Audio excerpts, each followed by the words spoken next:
Hello and welcome to Survival Health, as I have finished my fast. So this will be the last of this particular series of videos about the fast, but we will be doing other things on survival health related to your health.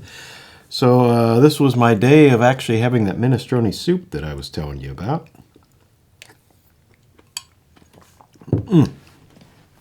It's my second bowl. I had a bowl earlier, and I also had some almonds, which I chewed up really good, and some yogurt. So like I say, basically at this point you could just start eating again, but I like to really pick something for that first meal that's, again, easier to digest. So I've worked my stomach into this over 3 days of slowly getting back into the groove of things.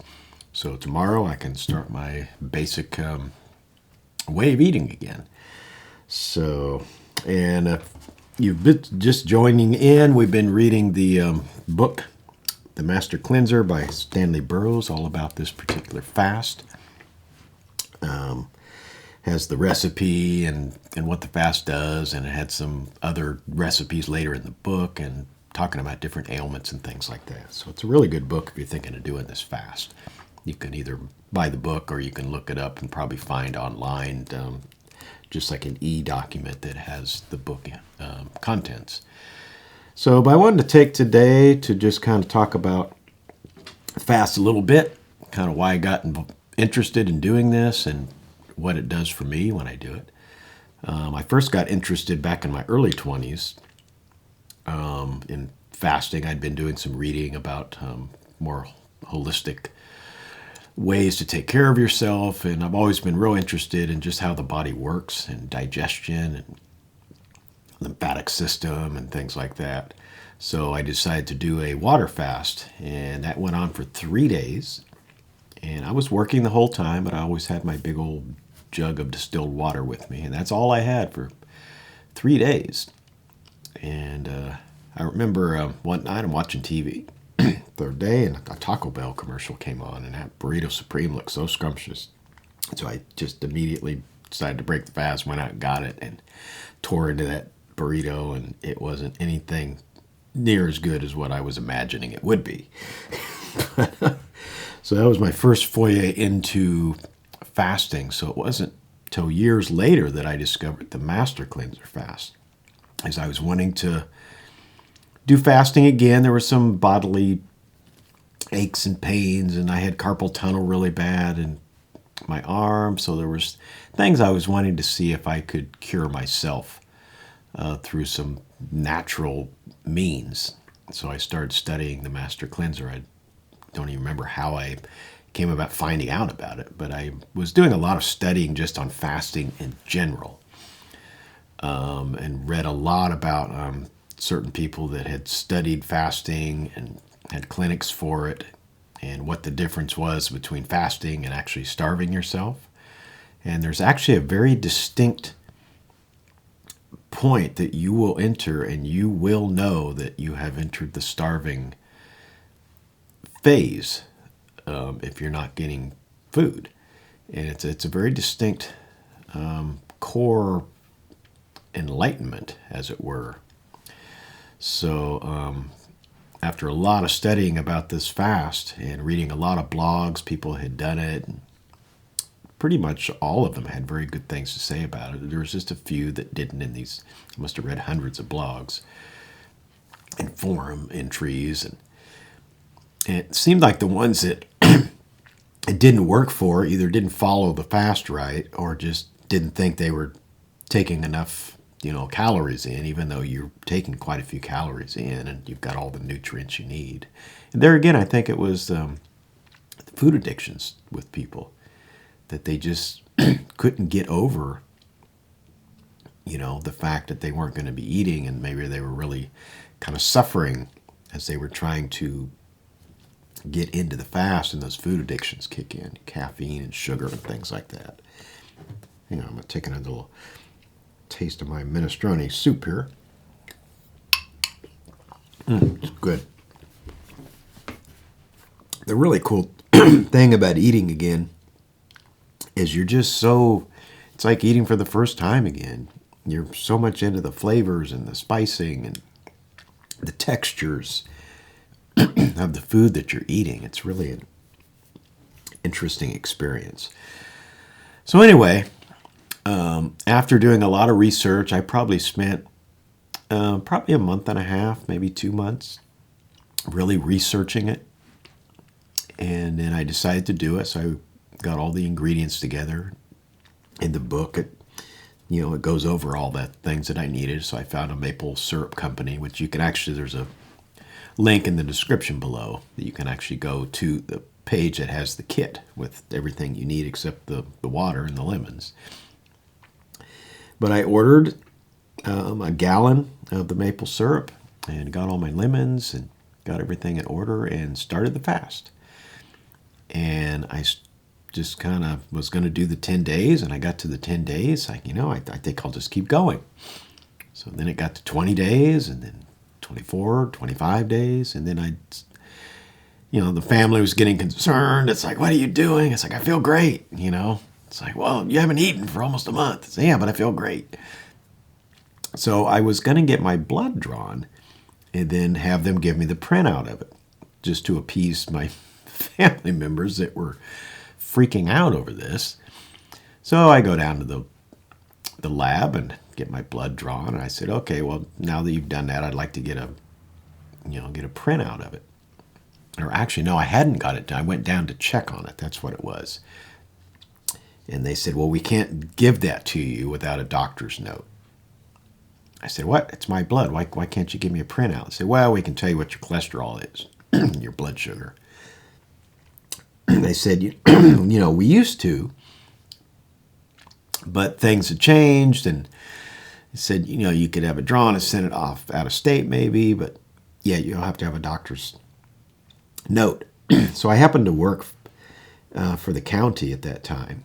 So I got a hold of our director at the health department. And he said he would go ahead and, I told him what my dilemma was. He said, well, I'll go ahead and give you a note. So he gave me a note. He said, when you get the results, bring them back and I'll read them and tell you what it means. So this extended that fast by another week as I'm running around trying to figure out how I'm going to get all this done. So finally, I get the note. I go and I get the blood drawn. They gave me the printout. I think they might have sent it to him. I can't remember. So I get with him and he reads it to me and he said, you haven't eaten for a month? No, 31 days. He said, well, you actually look, pretty good on the results here. I said, you're a little anemic, urine count's a little low, it's to be expected. But he said, everything else looks really good. So that that satisfied the family members. I wish I had done a blood draw beforehand just to see the difference. But it was interesting after 31 days that, everything, the numbers looked really good. And I've still got that paper somewhere. So that just goes to show that there's a real power in this fasting, with this particular recipe. Because the maple syrup and the lemons and the cayenne pepper, I looked up each of those items and they have a tremendous amount of minerals and vitamins in them. The cayenne pepper is really good for getting rid of inflammation, which is interesting. A hot pepper gets rid of, heat in your body. And there's minerals in the maple syrup, and lemons are just packed full of all kinds of stuff that's good for you. So that was my first time fasting, and I was actually working some shows too at our local arena, doing stagehand work. About 24 or 5 days into this thing, we had back-to-back shows 2 days in a row, and I worked them both, load in, load outs, load in, load outs, and was just running circles around everyone. All kinds of energy, and this is like 25 days into this thing. So it was pretty interesting. So I think the next year I did one, and I keep it all in this journal here. That's why I like to write in the journal, and I have to read through the journal too, typically before I fast again, just to see, kind of what's happened. And as I had mentioned in one of the other episodes, my list of things to try and fix in my body is getting smaller. The first year I had quite a few things. And it could just be like pains here and there, or, just whatever. Eyesight, things like that. So I think I might have done it 2 years in a row after that first time, and then I went a number of years before I did it again, and then it's been like 5 years since I did it the last time, and this is, I believe, the 6th time that I've done this. So it's something I'll just continue to do as I go through my life, whenever I think I need it. I really felt I needed it at this time because I'd bought the syrup about 1.5 years ago, and I thought, well, I better go ahead and use that stuff. But a lot of it's about the right timing. You don't want to do it in the summer. And I don't really want to do it in the dead of winter because you can get chilled because you're losing some weight. And so really spring or fall is really the best time. Like early spring, I typically do it February, March. And that seems to work for me. It's the first time I did it in the fall, which seemed to work great. Still had some nice sunny days, warm days. So, but yeah, I'm a total believer in this, but it's up to you if you're thinking of doing it. Do your research and, get on some blogs about fasting and particularly this Master Cleanser and just come to your own conclusions. And one thing I will say that if you're on a bunch of medications, heart meds and things like that, anytime someone tells me that, I kind of shy them away from it because typically you want to be off of all supplements, vitamins, medications. You don't want to be on any of it. You strictly want to do the fast, and that just may not be possible for some people. Then you have to make your own decision, maybe talk to your doctor. You'd like to do it. Not that it, really wouldn't work. But, you got to remember what your body's doing. It's trying to get rid of toxins and fix itself. So if you're on numerous different medications, that's reacting in your body on a chemical level. So, that's why I just kind of steer people away from it, depending on the medications they're on. If they're just on one for, whatever, that's not that bad. But if they're on multiples for heart and, other issues, then that might be a challenge for them. But that's why I say, talk to your doctor and try to find a doctor that is supportive of fasting. And it is becoming a little more accepted in Western medicine recently, as say in the past year or two. Actually, I've been reading some articles how they're starting to see that fasting does have medical like properties to it. So you have to find a doctor that's willing to support that and help you partake in the fast. So, but yeah, if you're not on medications, you don't have any issues like that, then I would definitely suggest looking into this if you'd like to try it.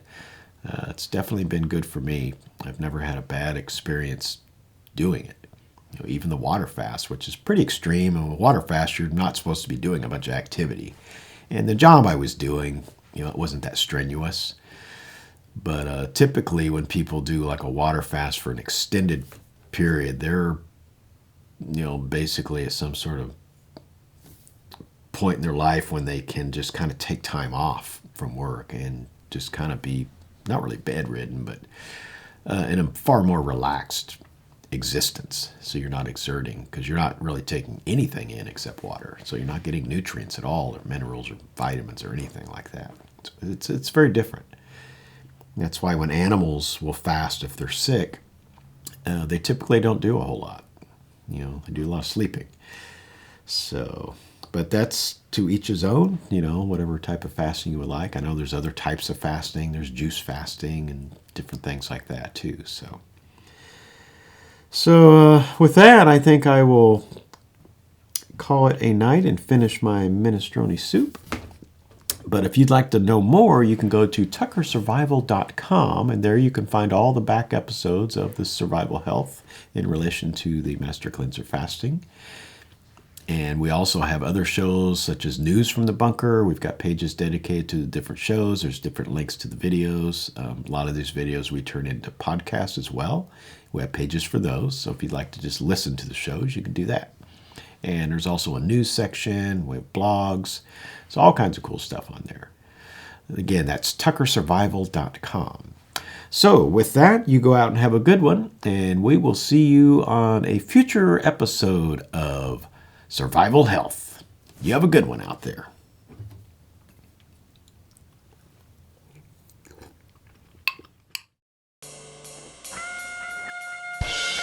Survival Health is brought to you by Tucker Survival and produced by MBJ Media Services.